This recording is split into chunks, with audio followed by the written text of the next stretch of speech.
Good morning all of you. कैसे हैं आप लोग? अच्छे हैं।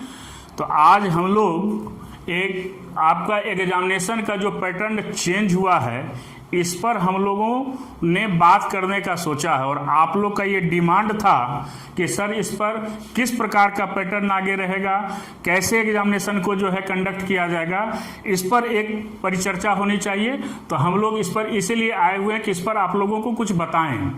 तो सबसे पहले जो मेरा ये है कि भारत का कैबिनेट सरकार ने जो है इसको नेशनल रिक्रूटमेंट एजेंसी के तौर पर इसका नाम रखा है, और इसके अंतर्गत जो है आपका आता है कॉमन एलिजिबिलिटी टेस्ट, जिसको सीटी कहा गया है। इसमें आपका मुख्यतः 3 एग्जामिनेशन को कंडक्ट किया गया है एक साथ, जिसमें बैंक है, एसएससी है और रेलवे है। इसमें आपका एक पीटी का एग्जामिनेशन होगा जिसमें तीनों को कंबाइंड किया गया है, और इसमें जो स्टूडेंट क्वालिफाई करेंगे उनको फिर अलग अलग आपको बैंक का, एसएससी का और रेलवे का जो है आपको मेंस एग्जामिनेशन देना होगा। अब इसमें बहुत सारी भ्रांतियां, बहुत सारे लोगों ने अलग अलग बातें बताई है। अभी तक इसका ये फिक्स पैटर्न नहीं है कि कितने मार्क्स का होगा, कितना क्वेश्चंस रहेगा। तो अभी हम जो भी बात करेंगे आपसे वो एक आधार पर एक एजम्पशन बेस्ड बात करेंगे कि ऐसा हो सकता है। अगर इसको हम अपने अनुभव के आधार पर अगर रखें तो इसमें आपका अगर 30 मार्क्स का ईच पेपर लिया जाएगा, जैसे मैं रीजनिंग की बात करता हूं, तो अगर आपका रीजनिंग अगर 30 का होगा तो इसमें 10 जो है वो बैंक से रिलेटेड क्वेश्चन को रखा जाएगा, 10 जो है वह एसएससी से रिलेटेड रखा जाएगा, और 10 जो है आपका वह रेलवे से रखा जाएगा। अब रीजनिंग तो एक ही है, लेकिन जब आप इसके पैटर्न को देखेंगे तीनों के एग्जामिनेशन में बेसिक डिफरेंस है जिसको समझना सबसे जरूरी है। बैंकिंग का जो एग्जामिनेशन होता है इसका क्वेश्चन रीडिंग पेपर का होता है वह आपका लॉजिकल बेस्ड होता है, यानी लॉजिक बेस्ड क्वेश्चन आपका ज़्यादा रहेगा। एसएससी का जो क्वेश्चन होता है वह कॉमन सेंस यानी आपका मेंटल एबिलिटी टेस्ट आपका क्वेश्चन ज़्यादा रहता है। और अगर रेलवे का अगर एग्जामिनेशन के पैटर्न को देखेंगे तो मैथमेटिकल रीजनिंग ज़्यादा होता है। तो अगर तीनों को कंबाइंड किया जाता है, तीनों को चेयरमैन अगर एक साथ रहते हैं तो हर एक का अपना अपना एक पैटर्न है जो पहले से आपका चला रहा है। वो कोशिश करेंगे कि हम अपने पैटर्न को दें, जिसमें 10 बैंक कर लेंगे, 10 जो है एसएससी कर लेंगे, 10 रेलवे। ये मेरा मानना है, ये कोई ज़रूरी नहीं है कि यही पैटर्न आपका रहेगा, ये अनुमान किया जा सकता है। तो ये 30, लेकिन अगर आप पीछे का देखेंगे एग्जामिनेशन तो 25 का ही आपको जो है लिया जा रहा है। पीटी जो आपका एसएससी में आप देखते हैं या रेलवे में 25 क्वेश्चंस का, ये 25 क्वेश्चंस को अगर डिवाइड करेगा तो इसमें आपका जो है वह 8 + 8 + 8 इस तरह से लेगा। एक आपका किसी भी बैंक से, एसएससी से, रेलवे से ज़्यादा दिया जा सकता है। अब आया इसमें कि भाई पैटर्न जो होगा पीटी में वह ऐसा पैटर्न होगा जिसमें सभी बच्चे मैक्सिमम क्वालिफाई कर सकें। तो इसके लिए क्या किया गया कि एग्जामिनेशन को 3 सेक्शन में बांटा गया, 10th लेवल, +2 लेवल और ग्रेजुएट लेवल। अब 10th लेवल का जो लेवल होगा एग्जामिनेशन का, तो जैसे पीछे आपने एमटीएस वगैरह का एग्जामिनेशन दिया है या रेलवे का ग्रुप डी का एग्जामिनेशन दिया है, तो उस पैटर्न को फॉलो आप कर लीजिए।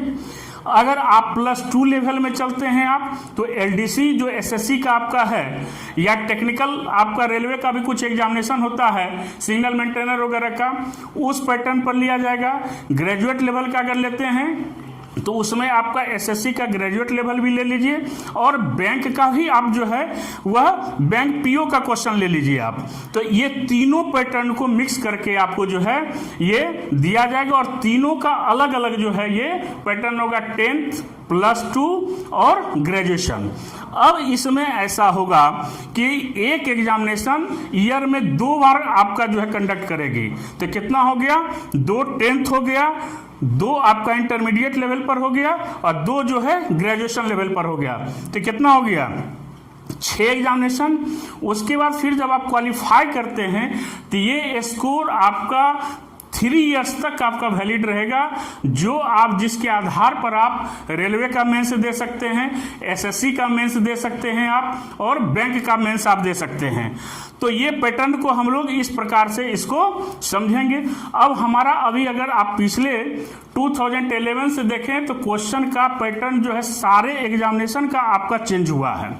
तो अभी अगर आप रीजनिंग को खास करके देखेंगे तो लॉजिकल पोर्शन आपका हर एक एग्जामिनेशन में क्वेश्चन आपका ज़्यादा पूछ रहा है। अगर आप मैथमेटिकल लेते हैं, मेंटल एबिलिटी लेते हैं, तो पजल बेस्ड का क्वेश्चन ज़्यादा पूछ रहा है। तो इसके लिए सबसे ज़रूरी है कि हम बेसिक क्वेश्चंस को कैसे हम सॉल्व करें। तो इसके लिए सबसे ज़रूरी है कि आपका कंसेप्ट क्लियर होना चाहिए। कंसेप्ट रहेगा तभी आपकी एक्यूरेसी आएगी और तभी आपका स्पीड होगा। और हम लोग गलती क्या करते हैं अभी के समय में कि बिना कॉन्सेप्ट का टेस्ट प्रैक्टिस करते हैं हम लोग। तो ये हम लोगों के लिए जो है ये सबसे बड़ा डिमेरिट है। जब तक आप कंसेप्ट को पूरा ना करें तब तक किसी भी प्रकार का टेस्ट आप ना दें। ये मेरा अपना अनुभव है और हम आपसे आपको सलाह देते हैं, क्योंकि आप लोगों का बहुत सारा सवाल मेरे पास आया था कि सर इसकी तैयारी कैसे करें। और अभी जो आपका समय चल रहा है कोरोना काल का, तो इसमें सबसे ज़रूरी है कि आप अपने पेशेंस को बनाए रखें।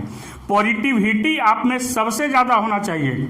जब तक आप में पॉजिटिव एनर्जी नहीं आएगा तब तक आप किसी भी एग्जामिनेशन की तैयारी को भले मन से और ईमानदारी के साथ नहीं कर सकते। और अभी जो माहौल चल रहा है, विभिन्न प्रकार के लोग विभिन्न प्रकार की टिप्पणियां कर रहे हैं, तो उस पर आप लोगों को नहीं जाना है, क्योंकि आपका एनर्जी अगर उसमें जाता है तो आप समझिए कि आपका पॉजिटिव एनर्जी नेगेटिव एनर्जी में जा रहा है और आपका जो अपना जो बेस है वो आपका धीरे धीरे समाप्त हो रहा है। तो इसको सबसे जरूरी है कि आपका एक सूत्री कार्यक्रम ये होना चाहिए कि हम आगे आने वाले एग्जामिनेशन की तैयारी हम कैसे करें, और जो भी शिक्षक से आप रिलेटेड हैं उनसे आप गाइडलाइन लेते रहिए ताकि आप में एक एनर्जी बना रहे। और जब कोई सिचुएशन एडवर्स आए तो उसको आप अपॉर्चुनिटी के तौर पर लीजिए कि हमको इसमें और बेहतर करना है।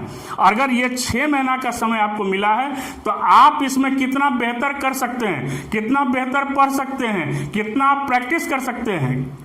अगर इसको आप लेके चलते हैं तो आप बहुत बेहतर कर सकते हैं। अब मैं पिछले 24 ईयर से इस फील्ड में अध्यापन का कार्य कर रहा हूं और हमने देखा है ये कि उसमें वही छात्र वही स्टूडेंट पास किए हैं जो अनवरत ईमानदारी से लगे हुए हैं। अगर आप ईमानदारी से मेहनत करते हैं तो आपकी सफलता को कोई रोक नहीं सकता है। और आप अपने आप को जितना पॉजिटिव कीजिएगा उतना आप बेहतर करेंगे इसमें। और इसमें हमने देखा है, हमने बहुत सारी किताबें भी लिखी है। हमारी आर्यन प्रकाशन से भी किताब आती है। मैंने टोटल 15 बुक्स जो है वो विभिन्न एग्जामिनेशन मैनेजमेंट पर भी हमने किताब लिखी है, बैंक के एग्जामिनेशन के लिए भी लिखी है, एसएससी के लिए भी लिखी है, रेलवे के लिए भी लिखी है, रेलवे साइको का भी लिखे हुए हैं। तो 15 बुक से एवं हमारी बुक है।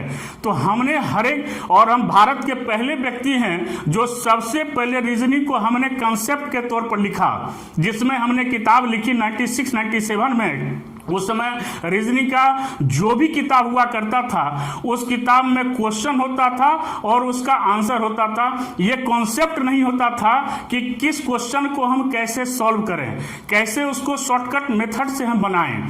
तो अभी आपका शॉर्टकट मेथड जो है आपको क्वेश्चन को ज़्यादा सॉल्व करने के लिए ज़रूरी है, लेकिन उसके साथ आपका कंसेप्ट भी आपका ज़रूरी है। और ख़ास करके 2 चैप्टर जो है वो इंडिया में सबसे पहले हमने लिखा है। वो चैप्टर है आपका इनपुट आउटपुट और पंच लाइन, जो 95 के SBI PO में सबसे पहले पूछा था। और हमने पहला कंसेप्ट जो है इनपुट आउटपुट का उस समय 95-96 में हमने लिखा था। उसके बाद टेस्ट ऑफ इनइक्वालिटी, इसका भी कंसेप्ट हमने लिखा था। तो चूंकि वो एक ऐसा चैप्टर था जो मैथमेटिकल था तो पहले से भी कुछ कुछ था, लेकिन जो एक बैंक के पैटर्न पर आता था हमने सबसे पहले उसको अपने किताब में लिखा। तो हमारा आर्यन प्रकाशन से जो किताब आती है उसमें भी हमने इसको मेंशन किया है। हमारा पियर्सन पब्लिकेशन से किताब आती है उसमें भी हमने इसको मेंशन किया है। मैग्रो हिल पब्लिकेशन से उसमें भी हमने इसको लिखा है। और भी बहुत सारे पब्लिकेशन है जिसमें हमने लिखा है और अनवरत हमने इस बात को ध्यान में रखा है, क्योंकि अध्यापन कार्य से जुड़े रहने के कारण छात्रों का फीडबैक हम हमेशा लेते रहते हैं और उनका सुझाव ही मेरे मार्गदर्शन, क्योंकि मुझे भी मार्गदर्शन अगर लेना होता है तो मैं आप छात्रों से ही मार्गदर्शन लेकर हम अपनी लेखनी में उसको परिवर्तित करते हैं और हम यह चाहते हैं कि आप कितना बेहतर तरीके से उसको कर सकें। तो हम लोग अगर इसको इस प्रकार की तैयारी को अगर करते हैं तो इसको पॉजिटिव वे में लें और किसी प्रकार का पैनिक नहीं लेना है। अब अभी से बहुत सारे समाचार पत्रों में बहुत सारे लोगों ने कहा कि इतना ये सब्जेक्ट पूछेगा, इसमें ये इतना पूछेगा, इसमें इस भाषा 12 भाषा का लैंग्वेज इसमें आपका इंक्लूड किया गया है। तो अभी तो कैबिनेट से हुआ है, फिर पार्लियामेंट से आपका बिल पास हो जाएगा और ये आप रखिए कि आपका 2021 में जो है आपका ये पैटर्न फुल्ली आपका जो है वो फॉलो होना शुरू हो जाएगा।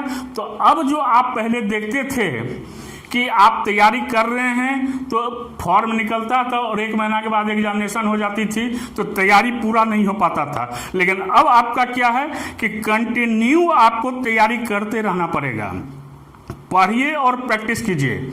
तो मेरा स्लोगन रहा है कि आपकी कलम कम चलनी चाहिए और दिमाग का इस्तेमाल आपका ज़्यादा होना चाहिए। जितना कम कलम और पेपरलेस, धीरे धीरे आप देखिएगा कि पेपरलेस आपका एग्जामिनेशन हो जाएगा। तो डिजिटल इंडिया है तो डिजिटल अपने आप को भी बनाएं। तो डिजिटल आप कैसे बनेंगे? जब आपके पास कॉन्सेप्ट रहेगा और 3 वर्ड सबसे जरूरी है। रीजनिंग में हम लोग पढ़ाते हैं तो सबसे पहले 3 वर्ड कहते हैं, perception, conception, then judgment. Perception means क्या होता है? किसी भी चीज़ों का समझ होना, देन कंसेप्शन, फिर उसके विषय में उसकी पूरी जानकारी का होना, देन जजमेंट, तब निर्णय करना। लेकिन आज हम लोग गलती क्या करते हैं कि पहले निर्णय ले लेते हैं, जब निर्णय लेते हैं तो फंसते हैं, तब उसकी जानकारी लेते हैं और जानकारी लेते लेते जो है कुछ समझने का प्रयास करते हैं, तब तक समय बहुत आगे निकल जाती है। तो सबसे पहला काम है कि आप एग्जामिनेशन के साइकोलॉजी को समझिए कि हमको एग्जामिनेशन के लिए कैसा प्रिपरेशन चाहिए।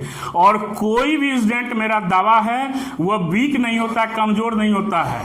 वह कोई भी एग्जामिनेशन की तैयारी कर सकता है और वह कोई भी ऑफिसर बन सकता है। ये कोई ज़रूरी नहीं है कि हम क्लर्क ही बन सकते हैं, क्लर्क से ऊपर हम नहीं सोच सकते। हमने अपने कैरियर में देखा है कि जो सबसे कमज़ोर विद्यार्थी रहा है, अगर उसमें कॉन्फिडेंस आया है, आत्मविश्वास आया है, तो वह भी ऑफिसर बन के निकला है। ऐसे ढेरों सारे एग्जाम्पल हमारे 24 वर्ष के कैरियर में रहा है। तो इसकी चिंता आप लोगों को बिल्कुल नहीं करनी है और पढ़ते हुए आपको देखना है कि हम कितना बेहतर इसमें कर सकें। और अभी आप देखिए कि आपका जो है शिक्षा का, आपका जो है स्कूल लेवल से लेकर कॉलेज, नई जो शिक्षा नीति आई है उसमें भी बहुत सारे परिवर्तन हुए हैं। और आपको यह भी बता देते हैं कि अगर आप ज्वाइन करते हैं जॉब तो उसके बाद भी जो है आपका क्षमता का टेस्ट होगा। आप कितना एलिजिबल हैं राष्ट्रीय क्षमता पात्रता परीक्षा, है ना, यह भी आप जिस जॉब में आप जाइएगा तो वहाँ भी आपका टेस्ट होगा, परफॉर्मेंस टेस्ट होगा आपका, है ना। तो परफॉर्मेंस टेस्ट आप तभी करेंगे जब पहले से आप क्या हैं, हर तरह से मजबूत हैं। आपको जॉब मिल गया लेकिन कॉन्फिडेंस नहीं है तो आप वहाँ जॉब मिलने के बाद भी जो है आप मन से काम नहीं कर पाएंगे। तो सरकार की अब ऐसी नीति आ रही है कि आपको बचपन से लेकर और जब तक आपका जॉब रहेगा, इस पूरे सिस्टम को एक ऐसे एजुकेशन सिस्टम से जोड़ दिया है कि हर पल आपको जो है वह डिजिटल के साथ साथ आपका जो है मेंटल लेवल भी चेक होगा। तो मेंटल लेवल तभी आपका बेहतर होगा जब आप क्या करेंगे, पढ़ाई करेंगे। और निगेटिव वातावरण से जितना दूर आप रहेंगे उतना बेहतर आप अपने जीवन में करेंगे। तो सबसे पहले है कि आपको पॉजिटिव होना है। पॉजिटिविटी जो है, सकारात्मकता जब आप में आएगा तो आप में पेशेंस आएगा और जब पेशेंस आएगा, धैर्य आएगा, तब आप में पावर आएगा, एनर्जी आएगा। और जब पावर आएगा तभी आप जीवन में सफल हो सकते हैं। और कभी भी बहुत सारे चीज़ों को एक साथ मिक्सअप मत कीजिए। अब एनआरए में आपका बहुत सारी बातें हैं, बहुत सारी बातों पर आपको ध्यान नहीं देना है। आपको यही जानना है कि ये 3 लेवल में एग्जामिनेशन है, 10th इंटर लेवल और ग्रेजुएशन लेवल। आपको उस लेवल में जाके तैयारी करना है और पढ़ना पूरा है। पढ़ना इसलिए पूरा है कि कोई भी चैप्टर पढ़िए तो बॉटम टू टॉप जाइए। तो उससे क्या होगा कि 10th लेवल की भी तैयारी हो गई, इंटर लेवल की भी तैयारी हो गई और ग्रेजुएट लेवल की भी तैयारी हो गई। और अपने आप को कमजोर आंक कर जो है कोई ऐसा डिसीजन नहीं लें ताकि आपको आगे बढ़ने में दिक्कत हो। तो इन सब बातों का भी ध्यान रखना है। बहुत सारे आप छात्रों का आप लोगों की तरफ से प्रश्न आया कि सर पढ़ाई करते हैं अभी के समय में मन नहीं लगता है, देखते हैं तो तरह तरह से शिक्षक जो है कई प्रकार के जो है मैसेज देते आ रहे हैं। तो उन सारी चीज़ों को आप हटा दीजिए। आपका एक सूत्री, हमने पहले भी कहा कि आपका एक सूत्री कार्यक्रम होना चाहिए, जॉब। ठीक है, अभी आपका ये काल है, सरकार को भी इस पर ध्यान देना चाहिए कि अभी एनटीपीसी का एग्जामिनेशन जो है वो 2-3 साल से आपका लंबित पड़ा हुआ है। एसएससी का एग्जामिनेशन का पड़ा हुआ है, रिजल्ट नहीं आ रहा है। तो हमको सरकार का भी ध्यान आकृष्ट करना है, लेकिन अपने पॉजिटिव एटीट्यूड के साथ। कोई ऐसा निगेटिव बात हम ना बोलें जो हमारे सेहत पर ही उसका असर हो जाए। होता है ऐसा कि अब इस प्रकार का बबला कब लग रहा है कि एग्जामिनेशन एसएससी रेलवे का एनटीपीसी का होगा ही नहीं। अब हम इतने जो भी हमारी तैयारी पूर्व से है वह भी हमारी तैयारी क्या होगा सुनने के बाद अगर मन में बैठ गया, तैयारी में और कमी हो जाएगी। अगर आपको 10 क्वेश्चन अगर अभी बनेगा, ये सुनने के बाद आप चले जाइएगा 7 क्वेश्चन पर, तो आपका क्या होगा? लॉस हुआ कि आपका प्रॉफिट हुआ? आपका लॉस हुआ। तो आपको उन सब बातों पर ध्यान नहीं देना है। आपको इन बातों पर ध्यान देना है कि हमको अपना पढ़ाई करते रहना है और जितना बेस्ट हो उतना हम इसमें कर सकते हैं। अपनी पूरा क्षमता का प्रयोग इसमें आप कीजिए। तो इन्हीं बातों के साथ जो है हम आपका विशेष समय इसलिए नहीं लेंगे कि बहुत सारी बातें हैं, कही जा सकती है तो घंटों इस पर चर्चा हो सकती है। तो मेरा मकसद आपसे सिर्फ इतना ही मिलना था कि हम आपको बता दें कि आप सकारात्मक रहिए। मेरा बस एक ही ध्येय है कि आप नेगेटिव नहीं हो, पॉजिटिव हो और पॉजिटिव होके तैयारी को शुरू रखें। फिर संस्थान खुलेंगी, पढ़ाई होगी, ऑनलाइन जहाँ कर रहे हैं ठीक है, अच्छी बातें करते रहिए, लेकिन जो आपका मकसद है उस मकसद में आप किसी और चीज़ों को सुनकर आप उसमें उलझे ना। तो इन्हीं शब्दों के साथ, इन्हीं बातों के साथ जो है हम अपनी बात को समाप्त करते हैं और ये आशा करते हैं कि आने वाले समय में आप सफल हो। शिक्षक दिवस भी आ रहा है, उसके पूर्व हमने कहा कि वह शिक्षित कौन होता है। शिक्षित का मतलब होता है कि शिक्षा के साथ नैतिकता जुड़ी हुई हो। अगर शिक्षा के साथ नैतिकता ना हो तो वह व्यक्ति कभी भी शिक्षित नहीं हो सकता है।